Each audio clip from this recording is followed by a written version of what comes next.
Hi everyone, welcome to Codebala and our complete C language tutorial.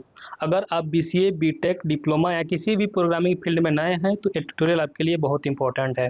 इस tutorial में हम C language को बिल्कुल बेसिक से एडवांस तक सीखेंगे, स्टेप बाय स्टेप करके सीखेंगे और हर टॉपिक को एग्जाम्पल्स और प्रोग्राम्स के साथ सीखेंगे। और सबसे अच्छी बात यह है कि मैं थ्योरी और प्रैक्टिकल दोनों साथ साथ में पढ़ाऊंगा, जिससे आप सी लैंग्वेज अपने पेपर के लिए भी प्रिपेयर कर पाएंगे और साथ साथ में प्रोग्रामिंग भी अच्छी तरह से सीख पाएंगे। सो गाइस, अगर आप इस चैनल पे नए हो तो प्लीज़ चैनल को सब्सक्राइब कर देना एंड वीडियो को लाइक भी कर देना, अपने दोस्तों के साथ शेयर कर देना ताकि वो भी इस वीडियो की फ़ायदा ले सके। और ये सी ट्यूटोरियल का पहला लेक्चर है जिसमें हम सी लैंग्वेज के सिर्फ कुछ बेसिक टॉपिक को ही कवर कर पाएंगे। और इस वीडियो का जितने भी नोट्स हैं इसको मैं डिस्क्रिप्शन में एक लिंक में मेंशन कर दूंगा, जिसे आप इजीली एक्सेस कर पाएंगे। चलिए वीडियो स्टार्ट करते हैं बिना टाइम वेस्ट किए हुए। तो कौन कौन से टॉपिक कवर करेंगे इस वीडियो में? सबसे पहले कवर करेंगे what is C language, C language क्या होता है। देन उसके बाद सी लैंग्वेज के फीचर्स को पढ़ेंगे एंड इसके स्ट्रक्चर्स को भी पढ़ेंगे और फर्स्ट प्रोग्राम लिखकर कंपाइलर पे इसको रन करके देखेंगे। तो हमारा पहला टॉपिक है व्हाट इज सी।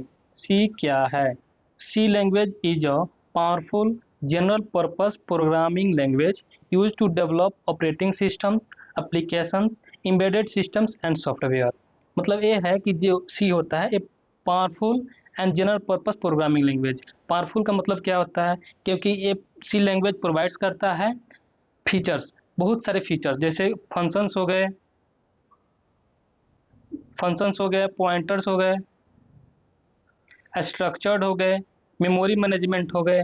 ये सब फीचर्स को प्रोवाइड्स करता है, इसीलिए ये पावरफुल है। और जनरल पर्पस का मतलब होता है क्योंकि ये सिर्फ और सिर्फ एक सॉफ्टवेयर पे वर्क नहीं करता है, ये मल्टीपल्स सॉफ्टवेयर पे काम करता है। जैसे एप्लीकेशन हो गए ऑपरेटिंग सिस्टम बनाने के लिए, या फिर एम्बेडेड सिस्टम या गेम्स पे काम करता है। इन सब सॉफ्टवेयर को बनाने के लिए सी लैंग्वेज का यूज करते हैं। And it is a mid-level programming language because it combines the features of both high-level language and low-level programming language। इसका मतलब ये है कि एक कंबाइन करता है दोनों के फीचर्स को, ये यूज करता है। जैसे में लो लेवल में कौन कौन से लैंग्वेज हो गए, मिडिल में कौन कौन हो गए एंड हाई लेवल में कौन कौन से हो गए। तो लो लेवल प्रोग्रामिंग लैंग्वेज कौन कौन से हैं इसमें? जैसे मशीन लैंग्वेज हो गए, असेंबली लैंग्वेज हो गए। उसके बाद मिडिल लेवल लैंग्वेज कौन है? ये सी प्रोग्रामिंग क्या होता है, ये मिडिल लेवल हो गया। Then high level programming language कौन कौन से है? C plus plus, Java, Python and JavaScript, ये सारे हो जाएंगे हाई लेवल लैंग्वेज। ठीक है। And it was developed by Dennis Ritchie in 1972 at Bell Labs. इसको कौन डेवलप किया था? ये डेनिस रिची नाम के व्यक्ति ने। कब? 1972 में। अब इसके फीचर्स को देख लेते हैं। फीचर्स में क्या होता है? सबसे पहले a simple and efficient programming language होता है। सिंपल का मतलब क्या होता है कि सी लैंग्वेज में सिंपल इंस्ट्रक्शंस होते हैं एंड सिंटेक्स होते हैं जो बिगिनर्स को समझना काफ़ी आसान हो जाता है।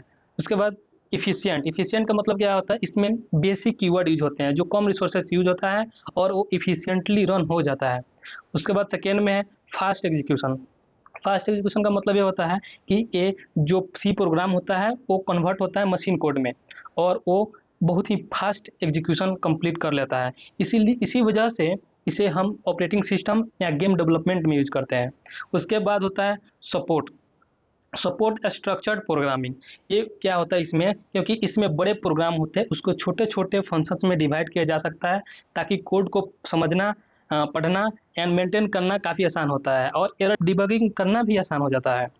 उसके बाद आता है पोर्टेबल। ये पोर्टेबल लैंग्वेज होता है। जैसे एक ही प्रोग्राम को विंडोज पे, लिनक्स पे, मैक ओएस पे, इन सभी अलग अलग ऑपरेटिंग सिस्टम पे कंपाइल करके रन किया जा सकता है।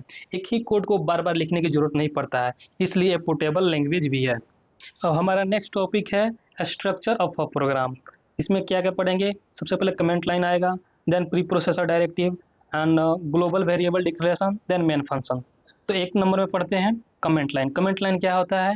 ये प्रोग्राम के रीडेबिलिटी को इंक्रीज करता है। मतलब ये इसका यूज करते हैं प्रोग्राम को डिस्क्राइब करने के लिए। और ये कितने टाइप्स के होते हैं? ये दो टाइप्स के होते हैं। एक में होता है सिंगल कमेंट। सिंगल कमेंट को हम कैसे लिखते हैं? Double forward slash and sentence of the line यहाँ पे लिखेंगे। उसके बाद एक और होता है कमेंट और multiple line comment. Multiple line comment होता है, इसको हम ऐसे लिखते हैं, one forward slash then star, then line of code यहाँ लिखेंगे, then star, then forward slash. इसमें क्या होता है, जो भी सेंटेंस लिखेंगे एक कंपाइलर जो होता है उसको इग्नोर करता है, उसको एग्जीक्यूट करता ही नहीं है, वहीं कमेंट लाइन होता है। उसके बाद क्या होता है, pre processor directive. Pre processor directive को लिखने के लिए हम एक हेडर को लिखते हैं, hash tag include then stdio.h। तो जो ये हैश है इसी को प्री प्रोसेसर बोलते हैं। और इंक्लूड एक कीवर्ड है जो इंक्लूड करता है std यानी स्टैंडर्ड लाइब्रेरी। कौन सी library, input and output library, input output library. And उसके बाद डॉट एच एक एक्सटेंशन होता है।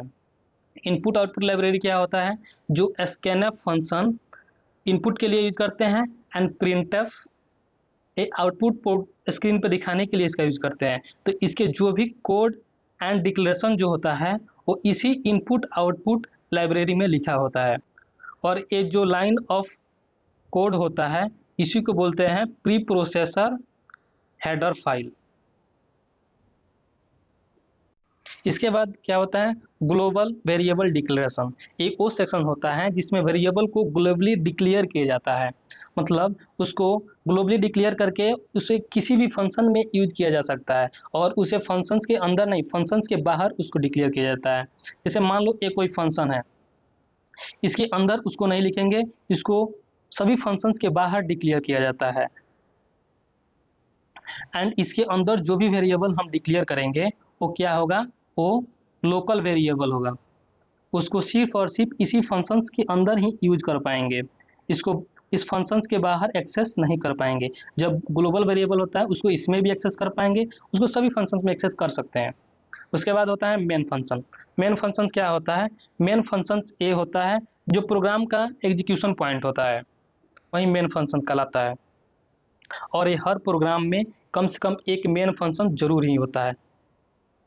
बॉयलर प्लेट कोड क्या होता है, बॉयलर प्लेट कोड, ये जितने भी ये कोड है ना, ये बॉयलर प्लेट कोड ही कहलाता है। मतलब ये प्री रिटन ऑफ कोड होता है जो हर प्रोग्राम में इसको यूज किया जाता है, बिना इसके प्रोग्राम एग्जीक्यूट होगा ही नहीं, क्योंकि हर प्रोग्राम में हेडर भी लिखना पड़ेगा, उसका मेन फंक्शन एक होना भी चाहिए, एंड वो रिटर्न भी करेगा और वो इस मेन फंक्शन को क्लोज करेगा।